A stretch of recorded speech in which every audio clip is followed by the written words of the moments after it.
बारे में बात करेंगे। नमस्कार दोस्तों, मैं doctor Sanjay Jain, psychiatrist, Jain neuro psychiatric and de addiction clinic Jaipur में एज ए कंसल्टेंट साइकियाट्रिस्ट काम करता हूं।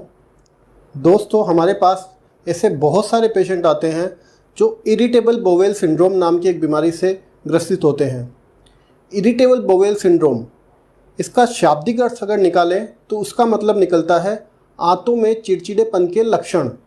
इस तरह के पेशेंट्स में पेट से रिलेटेड बहुत सारे सिम्टम्स हो सकते हैं, जैसे गैस बनना, अपच रहना, पेट फूला फूला रहना, सर में गैस चढ़ जाना जिसकी वजह से सर भारी भारी रहना, डायरिया रहना, कॉन्स्टिपेशन रहना, पेट में बार बार दर्द होना।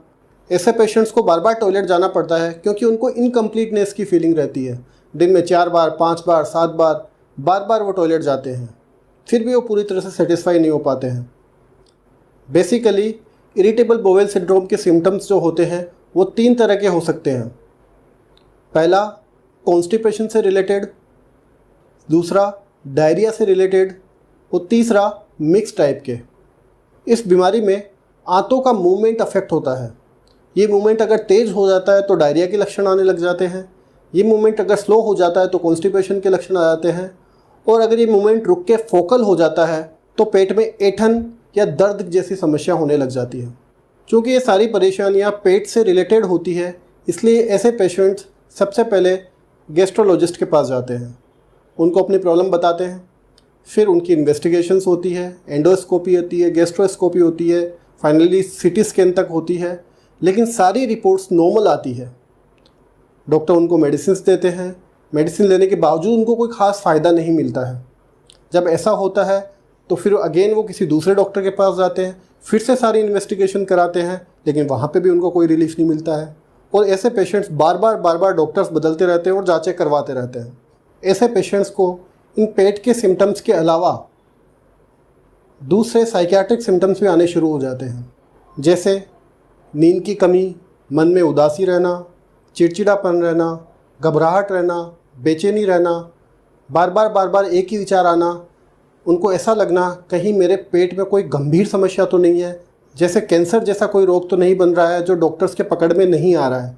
और इस वजह से वो और ज़्यादा परेशान हो जाते हैं और डॉक्टर्स के पास जाते हैं और बड़ी जांचें करवाते रहते हैं। ऐसे लोगों की बीमारी की जड़ पेट में नहीं बल्कि मस्तिष्क में होती है, या उसको ऐसे भी कह सकते हैं कि डिप्रेशन या एंजाइटी के जो सिम्टम्स है वो पेट में आने लग जाते हैं। ऐसे लोगों के सबकॉन्शियस माइंड में कोई लंबे समय से कोई ना कोई बात चल रही होती है जिसके बारे में मोस्ट ऑफ द टाइम वो खुद भी अवेयर नहीं होते हैं। और जब साइकियाट्रिस्ट के पास जाते हैं तो साइकियाट्रिस्ट जब उनसे लंबा सेशन लेते हैं तब वो चीज़ें बाहर निकल के आती हैं। ऐसे लोगों के साथ बचपन में कोई घटना घटी हुई होती है, या माँ बाप का प्यार या माँ बाप का साथ प्रॉपर्ली नहीं मिला हुआ होता है, स्कूल में कोई ना कोई डिफ़िकल्टीज़ रहती है, युवा अवस्था में कोई ना कोई डिफ़िकल्टी रही होती है, या कोई फाइनेंशियल इशू चल रहा है, कोई स्ट्रेस चल रहा है, कोई पर्सनल लाइफ में कोई प्रॉब्लम चल रही है, कोई रिलेशनशिप में कोई इशू चल रहा है। ऐसे पेशेंट्स यूजुअली अपनी फीलिंग्स को एक्सप्रेस नहीं कर पाते हैं और अपने स्ट्रेस को अपने अंदर ही रखते हैं। ऐसे लोग किसी दूसरे इंसान के साथ जेलस फील कर रहे होते हैं या घृणा की फीलिंग होती है, अपने आप से उनको प्यार नहीं होता है। और जब ये सब फीलिंग्स का कोई सॉल्यूशन नहीं निकलता है तो ये सारी प्रॉब्लम्स पेट के सिम्टम्स में कन्वर्ट हो जाती है। साइंटिफिकली अगर हम समझें तो पेट को ब्रेन के जैसे ही माना गया है। स्ट्रेस या एंजाइटी के अंदर हमारे ब्रेन में एक केमिकल होता है सीरोटोनिन, वो असंतुलित हो जाता है, जिसकी वजह से हमारा sympathetic nervous system over active हो जाता है, जिसकी वजह से हमारी आंतों का संचालन भी अफेक्ट होने लग जाता है, जिससे डायरिया या कॉन्स्टिपेशन के सिम्टम्स आने शुरू हो जाते हैं। ऐसे लोग मोस्टली गैस्ट्रोएंटरोलॉजिस्ट के पास ही जाते हैं, और जब सब कुछ रिपोर्ट्स नॉर्मल आ रही होती है तो गैस्ट्रोएंटरोलॉजिस्ट उनको बोलता भी है कि आप एक साइकियाट्रिस्ट के पास जाइए। बट मोस्टली ये पेशेंट्स इस बात के लिए एग्री नहीं होते हैं। उनको लगता है मेरी पेट की समस्या है, मैं कोई मानसिक रोगी नहीं हूँ, मैं साइकियाट्रिस्ट के पास क्यों जाऊँ। और इस तरह से वो फिर से दूसरा डॉक्टर बदलते हैं, तीसरा डॉक्टर बदलते हैं और पूरी लाइफ सफ़र करते रहते हैं।